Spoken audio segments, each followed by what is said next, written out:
사랑과 은혜가 풍성하신 아버지 하나님, 오늘 이 저녁에도 주님을 사랑하는 주님의 귀한 아들 딸들이 다시 한번 주님의 말씀 앞에 앉습니다. 사랑하신 자들에게 특별한 은총을 허락하셔서 말씀을 이해할 뿐만 아니라 그 말씀을 저들의 삶으로 받아들이고 그 말씀이 저들이 살아서 역사할 때에 주님의 사람으로 변화되는 아름다운 역사가 있는 그런 인생 살아갈 수 있도록 하나님 복 내려 주시옵소서.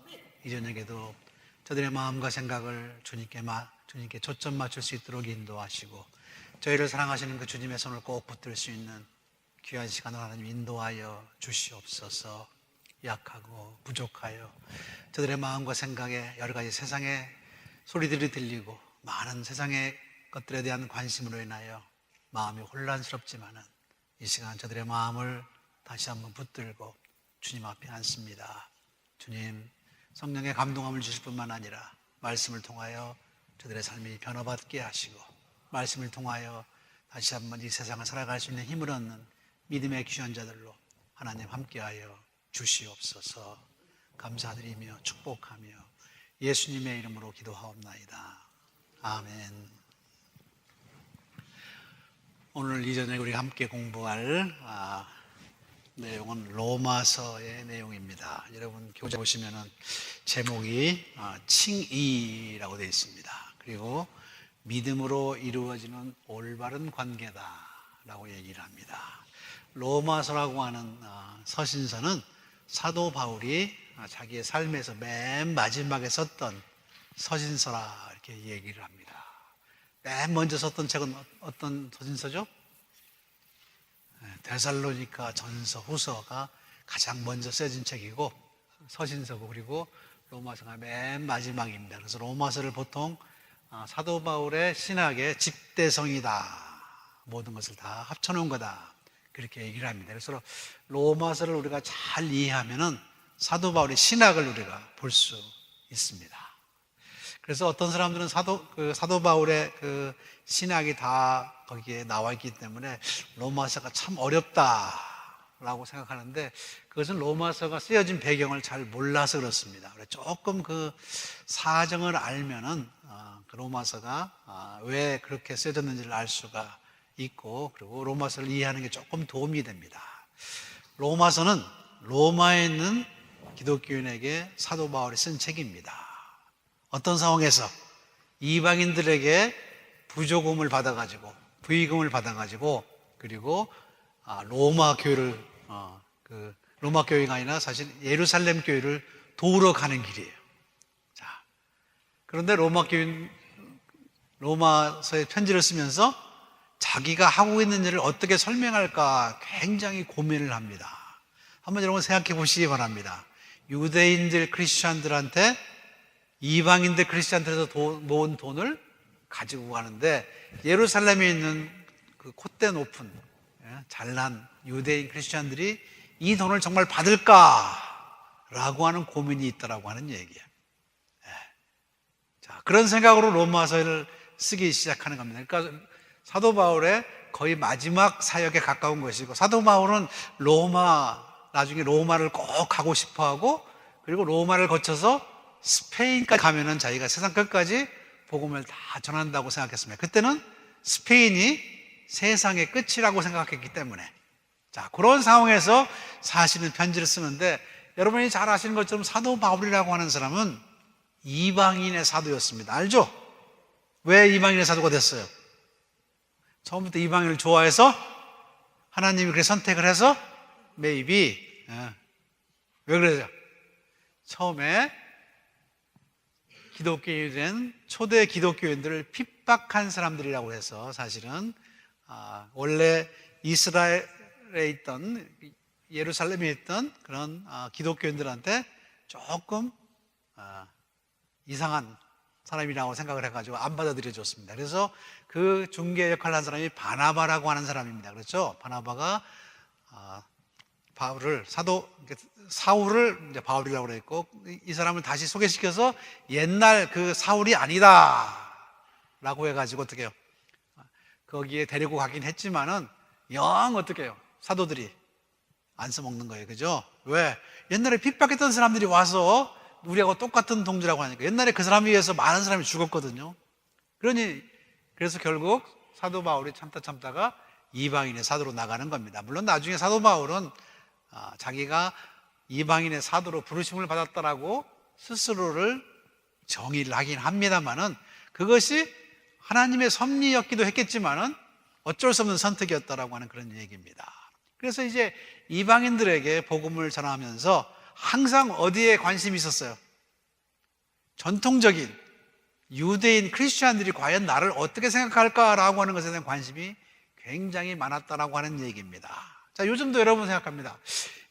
구약에 나오는 하나님과 신약에 나오는 하나님이 같은 하나님이라고 생각하시는 분 한번 손 들어보세요. 다른 하나님 같다고 생각하는 사람 손 들어보세요. 네, 자, 그게 사실은 당시에 우리들의 로마서를 쓸 때 사도 바울의 고민거리였어요, 사실은. 왜냐하면 한번 여러분 생각해 보시기 바랍니다. 처음 유대 크리스천들은 구약의 전통을 통해서 율법을 지키면서 율법을 통해서 의롭게 되고 하나님과의 관계를 회복하고 그리고 구원을 얻는다라고 생각을 했었습니다. 그렇죠? 그래서 율법을 열심히 지키던 사람이었어요. 근데 이방인들은 어떻게 해요? 전혀 율법을 지키지도 않았고 율법이 있는지도 몰랐고 율법하고는 정반대 짓을 하고 살았는데 어느 날 사도 바울이 어떻게 해요? 다 필요 없어. 너들 예수만 믿으면 구원을 받아. 자, 그렇게 얘기를 해버린다라고 하는 얘기. 그러면 어떻게 해요? 자, 하나님을 다시 설명해야 되는 거죠. 그죠? 만약에 하나님이 그렇게 구약의 하나님처럼 율법을 지키는 하나님의 얘기를 다 받아들인다고 한다면은 그러면 지금 신약에 와서 이방인들을 어떻게 할 거냐라고 하는 거죠. 이 사람들을 만약에 그냥 믿음으로 의롭게 되는 것을 믿는다고 한다면은 하나님이 변했냐라고 하는 겁니다. 하나님의 마음이 변했냐. 그러면 그 다음에 또 시대가 지나서 또 그러면 하나님은 또 변할 수 있을 거 아니냐라고 하는 거예요. 그래서 질문이 뭐냐면 하나님이 정말 우리가 믿을 만한 분이냐라고 하는 것에 대한 의심을 하기 시작했다라고 하는 겁니다. 자, 그래서 여러분들이 로마서를 읽다 보면은 이스라엘에 대한 얘기를 굉장히 많이 합니다. 심지어 구약을 제일 많이 인용한 책이 로마서예요. 로마서. 여러분, 바울이 쓴 서신서 중에 구약을 제일 많이 50번 이상을 로마서에 인용을 합니다. 그래서 사실은 옛날 하나님과 지금 하나님이 다르지 않다라고 하는 것을 설명하는 거예요, 지금. 우리는 구약의 하나님은 어떤 하나님이에요?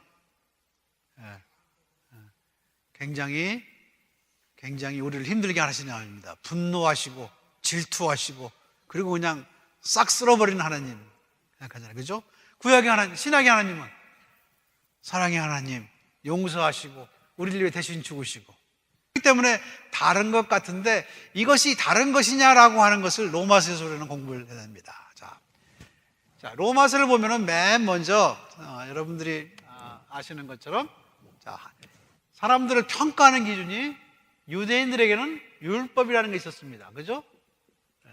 그래서 율법이라고 하는 것은 다림줄이라고 해서 다림줄. 여러분 건축하는 사람들이 다림줄이 있죠. 그죠? 이렇게 수직을 재는 그런 다림줄이라고 그랬습니다. 그래서 우리가 얼만큼 하나님의 길에서 벗어났느냐라고 하는 것을 가리는 게 바로 율법이라고 하는 겁니다. 근데 율법을 통해서 의인이 될 사람이 있어요, 없어요? 여러분 로마서에 나오는 말 있잖아요. 의인은 없나니 하나도 없다. 그래서 어차피 어떻게 율법으로 의인 될 사람이 없어요. 그죠? 네, 사람이 없어요. 그러면 이방인은 그럼 무죄냐? 율법을 몰랐기 때문에. 이방인도 죄인이다라고 하는 겁니다. 왜요? 하나님을 알만한 것이 이미 그들에게 있었다라고 하는 얘기예요. 사도 바울은 그렇게 얘기합니다. 이방인들도 이미 하나님을 알만한 것이 그의 양심에 있었다라고 하는 거예요. 자,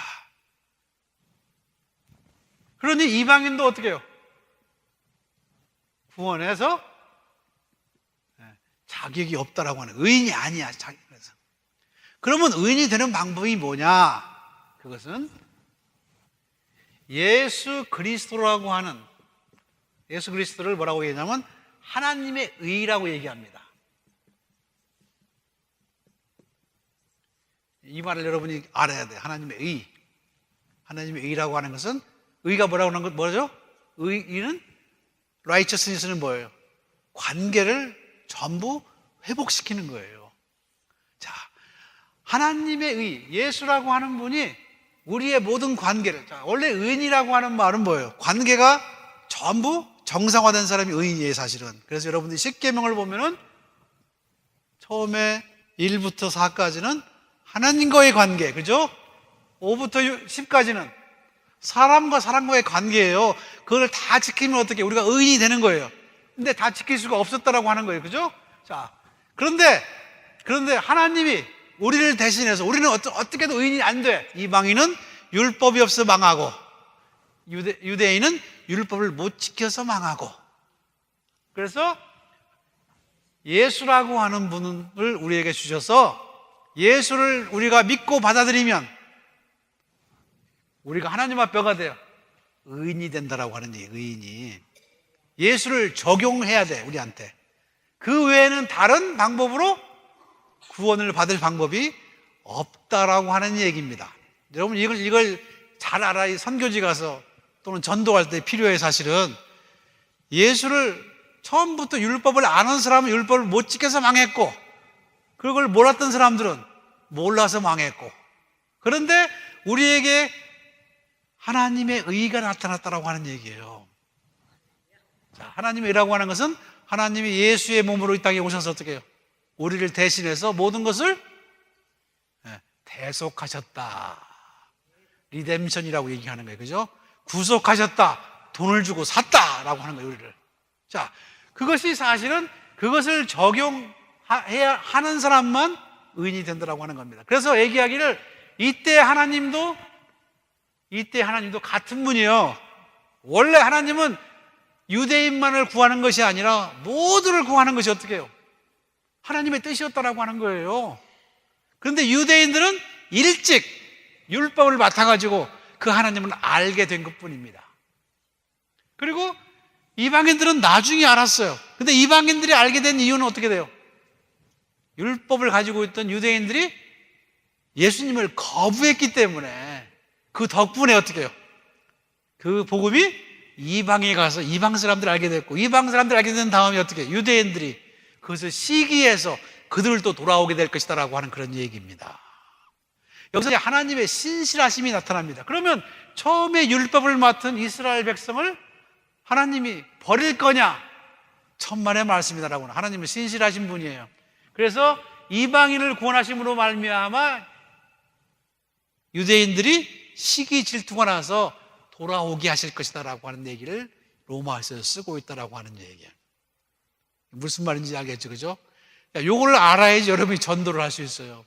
너 몰랐던 그것도 잘못이고, 알고 안 지켜도 잘못이지만은 이제 한 가지 방법, 그것이 하나님의 의가 우리 땅에 나타나는, 그게 바로 예수 그리스도고, 예수 그리스도를 통해서 우리가 구원을 받는다라고 하는 그런 얘기입니다. 하나님은 처음부터 어떻게 해요? 유대인만을 구하려고 한 것이 아니라 세상의 모든 사람들을 구하려고 했다라고 하는 거예요. happen to be 유대인들이 먼저 어떻게 해요? 하나님의 율법을 받아들여서 그걸 통해서 의인이 되려고 하는 노력이 있었고, 그 노력은 가상하지만 어떻게 해요? 예수가 오셨을 때 자기의 의를 자랑하다가 예수를 받아들이지 않게 된다고 하는 얘기예요. 그래서 그 예수의 복음이 이방인에게로 가서 이방인들이 예수를 믿고 잘 사는 것을 보고 유대인들이 그것을 질투해서 결국은 하나님 안으로 들어오게 될 것이다라고 하는 얘기입니다. 그러면서 하는 말이, 이방인 너희들 까불지 마, 그 얘기예요. 왜? 참 감람나무인 유대인도 어떻게 하나님이 베어버리시는데 너희 같은 돌 감람나무야, 그걸 참으시겠느냐라고 하는 얘기예요. 그러니까 두 가지 얘기를 다 하고 있지, 그죠? 자, 우리의 구원의 방법은 오직 예수밖에 없다라고 하는 겁니다. 그래서 사실은 무슨 말이 나오냐면 칭의라고 하는 말이 나오는 거예요. 칭의.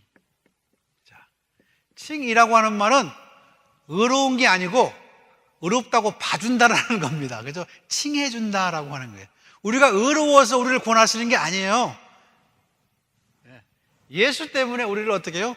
의롭다, 칭해 주신다라고 하는 얘기예요. 그래서 우리는 justification이다 라고 얘기하죠.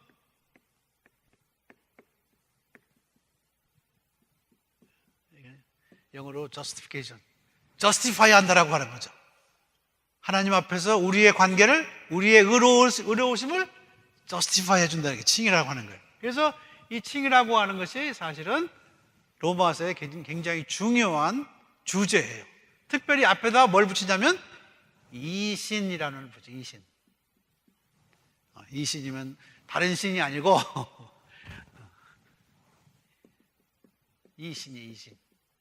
이신. 믿음으로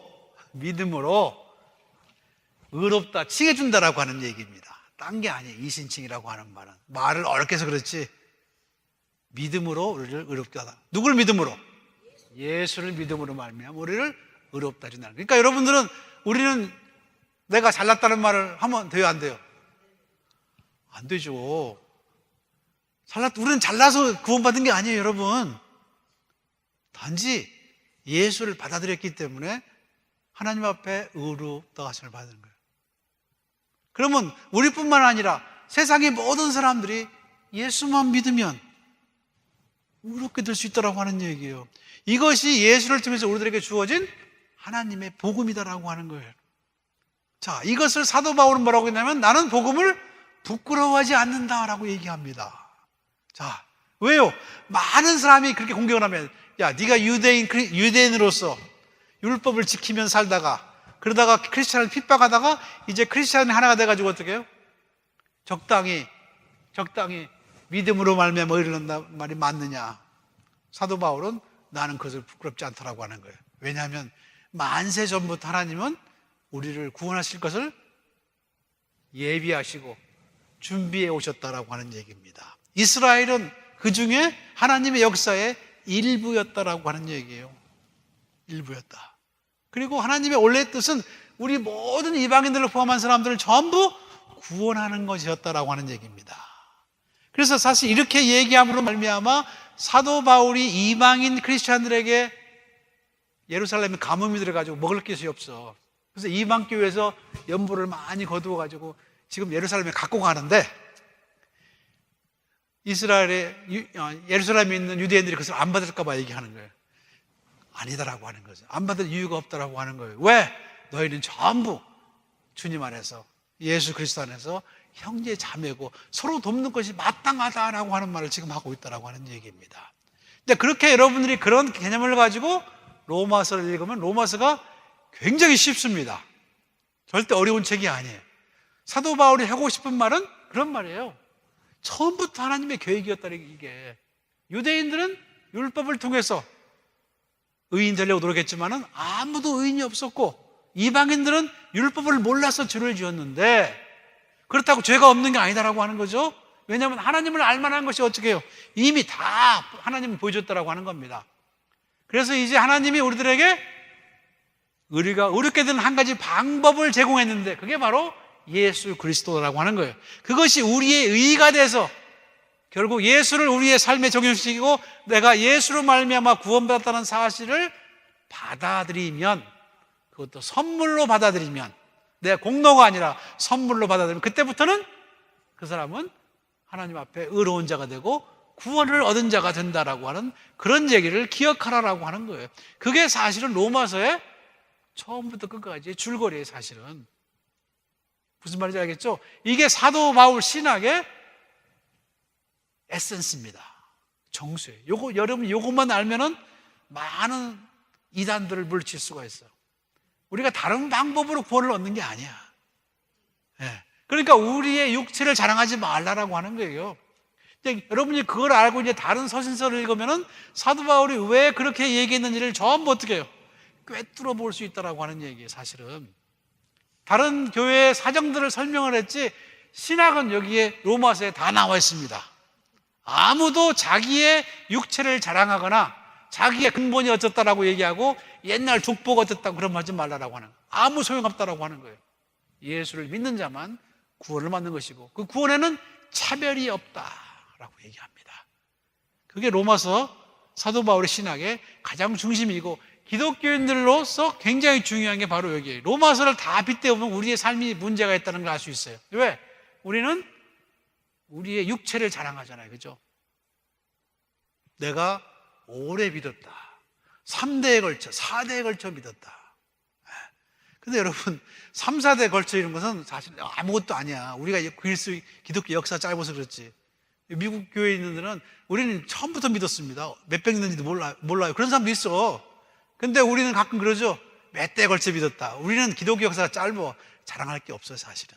그거 가지고 키재기를 하면 우리는 남는 게 없어요. 그러니까 어디 미국 사람들하고 얘기할 때 우리가 몇 대 믿었다 그 말 하지 마세요. 네. 우리는 처음부터 믿었다. 그런 사람도 있어. 네. 자, 문제는 뭐냐면 우리가 그런 육체를 자랑하거나 내가 무엇을 한 것을 자랑하지 말라라고 하는 얘기예요. 왜요? 우리는 전부 누구든지 몇 대 걸쳐 믿었든지 간에 상관없이 누구든지 예수 그리스도를 통해서만 구원받을 수 있다고 하는 얘기예요. 그러니까 우리 아버지가 크리스천이었다고 하는 것은 나한테 별로 도움이 안 돼요. 오히려 잘못하면 모태신앙이 됩니다. 모태신앙. 모태가 아니고 모태. 나 못해. 그럴 확률이 높아. 그래서 사실은 신앙이라고 하는 것은 그런 의미에서 늘 현재형이에요. 현재형. 옛날에 내가 뭘 했었는데 아무것도 아니에요. 사실은. 아니 내가 한 것 자체가 아무런 의미가 없어. 누가 했어? 예수가. 우리는 자랑할 게 예수밖에 없어. 우리의 구원은 오직 예수밖에 없다라고 하는 거예요. 사도 바울이 강조하고 끝까지 고집한 게 바로 예수라고 하네. 그래서 사도 바울은 다른 서신서를 쓸 때도 뭐라고 쓰냐면 내가 사람으로 나지 아니하고 하나님의 명으로 사도가 된 나 사도 바울은 그렇게 편지에다 어떻게 맨 앞에 쓰는 거예요. 자꾸. 왜요? 우리가 다 사실은 사도 바울처럼 우리가 예수 믿은 게 옆 사람이 전화줘서 맞지만 실은 누가 선택했다고요? 하나님이 선택했다라고 하는 거예요. 우리가 아무리 못났어도 아무리 모자르고 아무리 나이가 들었어도 어떻게 해요? 하나님이 나를 선택했다라고 하는 거예요. 그 자긍심이 우리들에게 필요하다라고 하는 얘기입니다. 그러니 우리는 기독교인으로 절대 기죽을 필요가 없어. 복음을 부끄러워할 필요가 없어요. 사실은. 왜요? 우리가 하나님의 선택을 받았다라고 하는 거예요. 우리는 전부 하나님 앞에서 어떻게 해요? 차별을 받지는 않는다라고 하는 얘기입니다. 문제는 이제 기독교가 욕을 많이 먹는 이유는 그렇게 오랫동안 예수를 믿다 보니까 세상적인 들어와가지고 어떻게 해요? 점점점 세상적인 가치관이 자꾸 들어와가지고 세상의 그것들로 인하여 우리들 간에 차별이 생기는 거예요. 차별. 그래서 여러분 교회 역사에 있어서 차별이라고 하는 것은 굉장히 우리들에게 슬픈 일이에요. 사실은. 남녀의 차별도 마찬가지고 인종의 차별도 마찬가지고 언어의 차별도 마찬가지고 그 차별이라고 하는 것은 바울 사도가 보면 어떻게 해요? 통탄할 일입니다. 통탄할 일. 왜 사람의 크레딧을 가지고 그것을 우리가 마치 믿음의 공적을 쌓은 것처럼 차별하냐라고 하는 거예요. 우리는 전부 똑같이 어떻게 해요? 예수를 믿어서 겨우 원래 다 끈이 짧은데 겨우 구원받은 사람이라고 하는 그런 얘기입니다. 여러분들이 그래서 이제 로마서에 보면 그런 말이 많이 나옵니다. 그죠? 여러분 이제 A하고 B하고 C가 사람들이 있다고 칩시다. 근데 일이 돼야 되는데 다 모자라. 이만큼씩. 그죠? 그래서 어떤 사람은 이만큼이 필요하고 어떤 사람은 이만큼 필요해. 어떤 사람은 이만큼 필요합니다. 일이 되기 위해서 100% 되기 위해서. 그런데 사도 바울은 그렇게 말합니다. 이 사람이 어떻게 해요? 제일 감사하는 사람이다라고 하는 거죠. 어떤 사람? 모자란 사람. 그죠? 자, 그러면서 사도 바울은 뭐라고 얘기하냐면 내가 바로 그 사람이다라고 얘기합니다. 어떤 사람? 내가 죄인 중에 괴수다라고 얘기하는 거예요. 그럴듯하고, 아니 사도 바울이 자기가 죄인 중에 괴수다. 죄인은 죄인입니다. 그죠? 왜? 처음에 크리스천들을 핍박했기 때문에. 나는 구원받을 자격도 없는 사람이고 팔싹동이만도 못한 사람이다라고 하는 얘기입니다. 그런데 예수 믿는 사람들은 예수를 믿으면 믿을수록 어떻게 해요? 그렇게 말할 수 있어야 돼. 그죠? 근데 우리는 어떤 사람들은 이만큼 모자랐다고 해서 어떻게 해요? 나는 조금밖에 하나님의 도움을 안 받았어. 그걸 자랑합니까? 자랑할 수 없다라고 하는 거예요. 자랑할 수 없다. 그래서 죄가 많은 곳에 은혜가 많다라고 얘기합니다. 다 로마서에 나오는 얘기예요. 우리가 전부 모자라. 그런데 자기의 죄를 가장 심각하게 느끼는 사람이 가장 은혜로운 사람이다라고 하는 얘기입니다. 자, 교회는 누가 제일 힘이 있는 사람이에요? 은혜를 많이 받은 사람입니다. 그죠? 은혜 많이 받은 사람이 저기 속세말로 장땡이에요, 장땡. 교회는 그런 거예요. 네. 그렇다고 한다면 자기를 낮추는 사람이 가장 행복한 사람이에요. 근데 우리는 이제 교회 신앙생활을 하다 보면은 점점 어떻게 해요? 우리 스스로가 교만해져 가지고 나는 저 사람보다는 그래도 꽤 괜찮다고 생각합니다. 근데 그게 바로 문제예요, 그게. 제가 신학교에 갔더니 어떤 목사님이 저한테 그런 얘기를 해주더라고요. 왜 목사가 되려고 그러냐고. 목사는 구원받기가 참 어렵다고. 그러면서 해주는 얘기가 천국에 어떤 목사가 갔더니 예수님이 버선발로 뛰어나왔답니다. 그러면서 하시는 말씀이 야, 너 목사 오랜만이다. 네. 여러분 이 말 절대 허투루 듣지 말기 바랍니다. 저는 지금도 그 얘기가 가슴 아픈 얘기 중에 하나 들려요. 우리는 그렇게 말씀을 가르치고 뭘 하면서 내 스스로가 그래도 누구보다는 낫다라는 생각을 많이 합니다. 심지어 어디 가서 좋은 예화를 들으면 이 예화 나중에 써먹어야지 그렇게 얘기합니다. 예화는 나한테 적용해서 들어야 되는데 이걸 써먹어야지라는 생각이 들어요. 그만큼 우리가 교만해질 수 있다고 하는 얘기예요. 그런 여러분 많이 배운 사람들, 특별히 신학을 배운 사람들, 목사가 된 사람들, 이 골치 아파요. 사실은 하나님은 훨씬 더 심하고 엄격하게 따질 것이기 때문입니다. 모르고 그런 거예요. 할 수 없잖아요. 그죠? 그래서 의미에서 저는 지금도 가끔 그런 생각을 하는 거예요. 이러다가 진짜 신앙을 잃어버리면 어떡하냐라고 하는 얘기예요. 그래서 어떻게 해요? 끊임없이 주님 앞에 서는 거예요. 끊임없이 주님 앞에 어떻게 해요? 네. 제가 아는 어떤 선배 목사님 말대로 우리는 끊임없이 하나님 앞에 다 벗고 서는 거다. 아무것도 없는 것처럼. 아니, 아무것도 없이. 그 말이 굉장히 중요한 게 바로 이 사도 바울의 신학에서 우리가 그걸 생각할 수 있다고 하는 얘기입니다.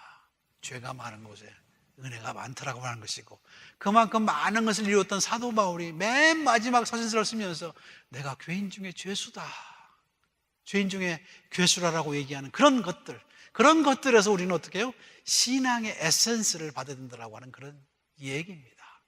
절대로 신앙의 가장 나쁜 것, 하나님이 가장 싫어하시는 것이 뭐라고 그랬어요? 교만함이에요. 하나님은 교만한 사람을 가만두지 못하십니다. 굉장히 중요한 얘기예요. 왜냐하면 교만하면은 하나님이 내 삶에 들어올 스페이스가 없어요. 그래서 제일 나쁜 게 교만이에요. 그러니까 여러분 교회에서는 고개 빳빳이 세우고 다니지 말기 바랍니다. 웃고 감사하고 즐겁고 그게 굉장히 중요한 거예요. 그리고 절대로 부끄러워하지 말기 바랍니다. 예수 믿는 것 하나도 부끄러운 거 아니에요. 하나님의 선택을 받았다는 사실 여러분이 기억하면서 사실은 자긍심을 가지고 살 필요가 있다라고 하는 그런 얘기입니다. 자, 그래서 로마서 1장 16절 10절에 바울은 복음을 부끄러워하지 않는다고 얘기합니다. 우리도 바울처럼 부끄러워하지 않는 복음을 믿는 사람이 될 필요가 있습니다. 물론 우리들 가운데 뭐 종교적인 사람도 있고 또 종교에 별로 관심이 없는 사람도 있고 교회에 관심 있는 사람이 있고 관심이 없는 사람들이 있습니다. 중요한 것은 우리 각자가 바로 예수 그리스도가 아니었다라고 한다면 내게 구원이 없었다라고 하는 건 정말 믿느냐라고 하는 거예요. 그분의 공적이 없었다고 한다면 나는 아무것도 아니다라고 하는 것을 믿느냐라고 하는 겁니다. 그래서 믿음으로 말미암아 의를 얻고 우리는 어떻게 해요? 모든 관계가 회복됩니다. 하나님과의 관계, 이웃과의 관계. 그래서 나중에 이제 로마서의 반은 6챕터는 전부 그러면 어떻게 살 것인가라고 하는 것을 하는 거예요. 네가 하나님과 바른 관계를 가진 다음에 우리가 과연 어떻게 사는 것이 옳은가라고 하는 것에 그 소위 말하는 프랙티컬한 것을 설명을 하고 있습니다. 로마서 뒤에는. 여러분이 사도 바울의 서신서를 가만히 보면은 뒤쪽은 전부 그런 것들이에요.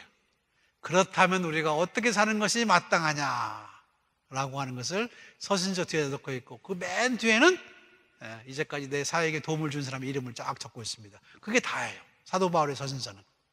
로마서는 특별히 그런 자기에게 도와준 사람들의 얘기가 많죠. 자, 이제는 신약에 나오는 하나님과 구약의 하나님이 어떻게 하나가 되는지를 여러분이 알 수 있죠. 그죠? 그런 것을 여러분이 기억하시기 바랍니다. 특별히 이제 구약의 하나님의 문제점은 하나님의 문제가 아니라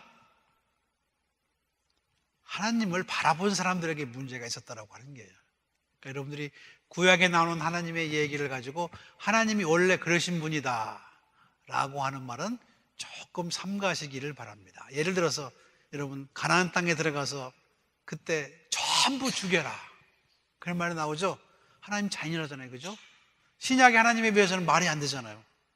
자, 그런데 이런 것들은 여러분들 나중에 여러분 성경의 비평을 배우면 그런 말이 나옵니다.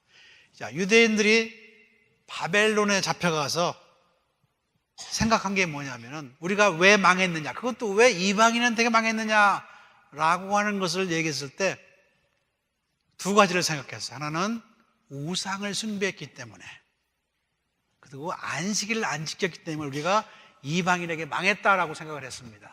그런데 그 이유가 뭐냐? 그것은 우리 조상들이 어떻게 해요? 이방 여자들을 너무 많이 데려다가 결혼을 해서 그래. 그렇죠? 종교심이 강한 여자들이 들어오면 어떻게 해요? 우상들을 감추고 들어왔단 말이에요. 여러분이 잘 아시는 라헬이라고 하는 여자도 그럽니다. 그죠? 말 안장 밑에다가 지네 우상을 들고 오잖아. 그렇게 우상을 들어왔기 때문에 어떻게 해요? 오자마자 한 짓이 뭡니까? 이방인들하고 결혼한 집안의 여자들을 전부 어떻게 해요? 전부 쫓아냅니다. 자기네들이 믿음이 강했으면은, 믿음을 제대로 지켰으면 그 이방인들이 들어와서 자기네 신을 믿었을 거 아니에요. 그런데 핑계를 누구한테 대요? 이방인 여자한테 핑계를 대는 거예요. 두 번째 핑계는 어디냐? 우상숭배가 들어온 이유가 뭐냐? 그때 처음 전쟁했을 때 가서 어떻게 해요? 다 죽였으면 어떻게 해요? 우상이 들어왔겠어요? 안 들어왔겠어요? 그 땅에 안 들어왔다고 생각하는 거예요, 사실은. 근데 여러분 여호수아나 이런 사람들이 전쟁할 때 가만히 보시기 바랍니다. 다 죽일 수가 있었어요? 대부분은 겨우 점령했어요. 사실은 겨우. 그러니까 말이 안 되는 얘기죠. 그러면서 어떻게 해요? 마치 하나님이 그걸 명령하신 것처럼, 그런데 우리가 명령을 안 지켜서 그 사람들을 남겨놓은 것처럼 이스라엘 백성들이 생각을 하게 됐더라고 하는 얘기예요. 그래서 적어놓은 거예요. 거기다가 그때 다 죽였어야 되는데 그 말이 거기다. 이거는 성경을 조금 거꾸로 보는 그런 입장에서 하는 얘기이기 때문에 여러분이 반론의 여지가 있지만 어쨌든 그런 얘기들이 있습니다. 왜냐하면 우리는 우리의 잘못을 전부 누구한테 핑계를 삼아요? 다른 사람한테. 그죠? 아니면 거기다 핑계를 삼잖아요. 그때 그러지 말았을 걸, 그거하고 그 다음에 저 사람 때문에 라고 하는 거예요. 그런 게 사실은 구약의 하나님과 신약의 하나님이 마치 다른 것처럼 느껴지는 게 우리에게 소개가 될 때가 있어요. 그러나 하나님은 같은 분입니다. 그분이 어떻게 해요? 사람들이 보는 눈이 달랐던 거예요, 사실은. 그런데 중요한 게 뭐냐면, 여러분이 요한복음에 보면은 은혜 가운데 은혜라고 하는 말이 있습니다. 우리가 그의 영광을 보니 은혜 중에 은혜로라 라고 말했는데, 바로 그리스도를 통해서 보는 하나님이 어떻게 해요? 가장 완전한 하나님이다라고 하는 거예요. 그게 하나님의 영광이다라고 사도 요한이 고백하고 있습니다. 그러니까 즉 예수님을 통해서 아는 하나님이 진짜 하나님이다라고 하는 얘기예요. 우리 예수 믿는 사람은 분명히 그렇게 얘기하는 것 같죠, 그죠?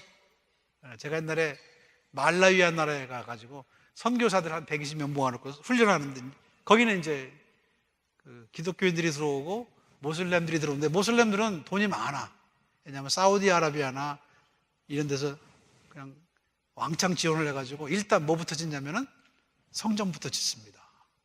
그래서 조그만 오두막 같은 교회 건너편에 아주 그냥 대궐 같은, 타지마할 같은 큰 성 같은 그런 지어놓고 거기서 사람들을 먹이니까 사람들이 많이 가잖아요. 선교사들이 이제 물어봅니다. 그러면 거기 갈까 여기 갈까 하는 사람한테 우리가 뭐라고 설명해야 됩니까? 이게 첫 번째 질문이에요. 제 대답은 그랬어요. 그 사람들은 마호멧이라고 하는 사람을 통해서 하나님이 누구신가를 알게 된 거고, 우리는 예수 그리스도를 통해서 하나님을 알게 되는데, 우리가 알는 하나님은 우리가 믿기는 100% 제뉴인 하나님이고, 그들은 그들의 상황에서 봤기 때문에 부분적으로밖에 모르는 거다. 그렇게 설명하는 방법이 제일 좋을 것 같다고 제가 설명한 적이 있습니다. 중요한 건 바로 그런 거예요. 사람들은 자기의 컨텍스트를 통해서 하나님을 바라보는데, 사실 우리가 알고 있는 예수를 통한 하나님, 그 하나님이 우리는 가장 은혜스럽고 가장 온전한 하나님이라고 생각하는 것이, 하는 사람들이 크리스찬입니다.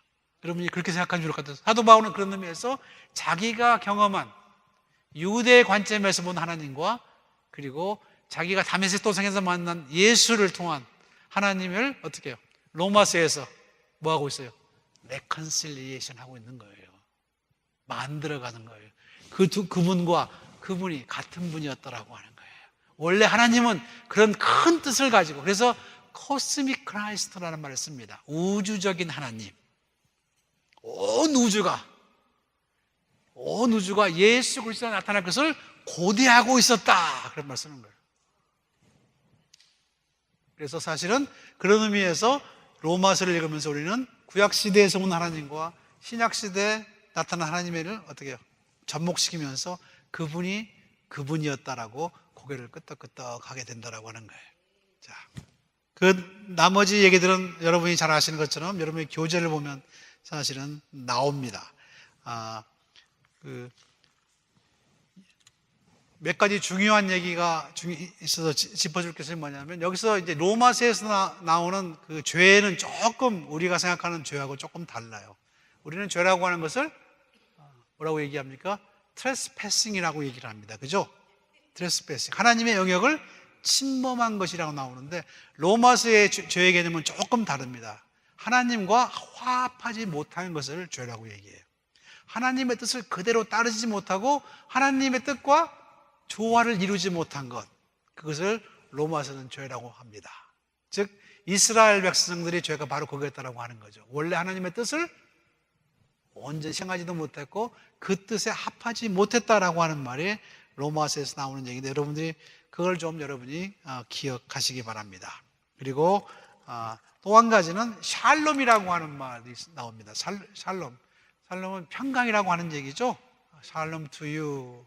샬롬이라고 하는 말은 문제가 없는 그런 게 아니에요. 어떤 사람은 샬롬은 피스풀하기 때문에 no problem이라고 생각하는 no problem이 아니에요. 샬롬은 문제가 있지만 하나님이 함께 하실 것이다 라고 하는 말입니다. 우리의 삶에 문제가 있어요. 그러나 하나님은 샬롬이시다라고 하는 거예요. 그 문제를 어떻게 해요? 하나님이 다루신다라고 하는 겁니다. 그래서 샬롬은 사실은 우리가 하나님과 조화를 이루지 못한 것들이 회복되는 거예요. 다시 쉽게 얘기하면 우리의 삶에 문제가 있는 곳에 하나님을 어떻게 해요? 초대하는 거예요. 초대. 하나님 보시옵소서.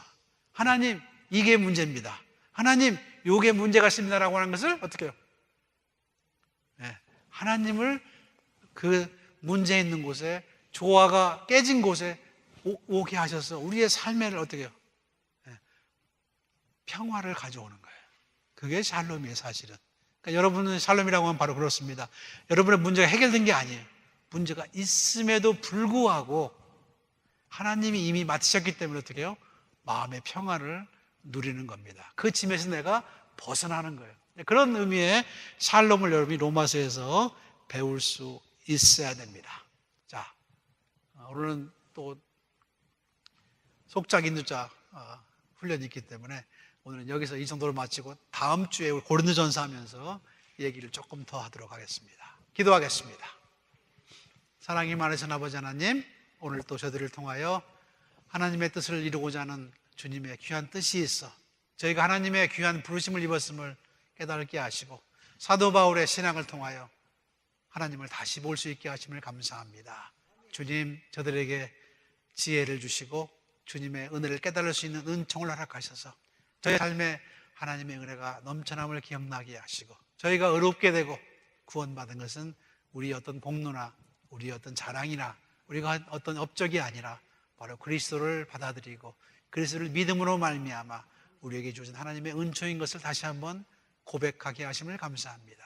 주님이 그렇게 하신 것은 우리 모두가 다 차별 없이 서로를 사랑하고 차별 없이 서로를 동등하게 대하면서 주님 안에 형제 자매가 되기를 원하셨기 때문이라고 믿습니다. 온 우주를, 온 세상 사람들을 구원하기 원하시는 하나님의 뜻을 다시 한번 깨달을 수 있도록 인도하시고 저희를 통해 하나님의 모든 나라가 이 땅에 펼쳐지게 하시고 모든 사람이 하나님 나라에 들어와서 정말 아름답고 온전한 평화를 이루고 온전한 샬롬 가운데서 주님을 찬양하는 믿음의 귀한 자들 될 수 있도록 저들을 축복하여 주시옵소서.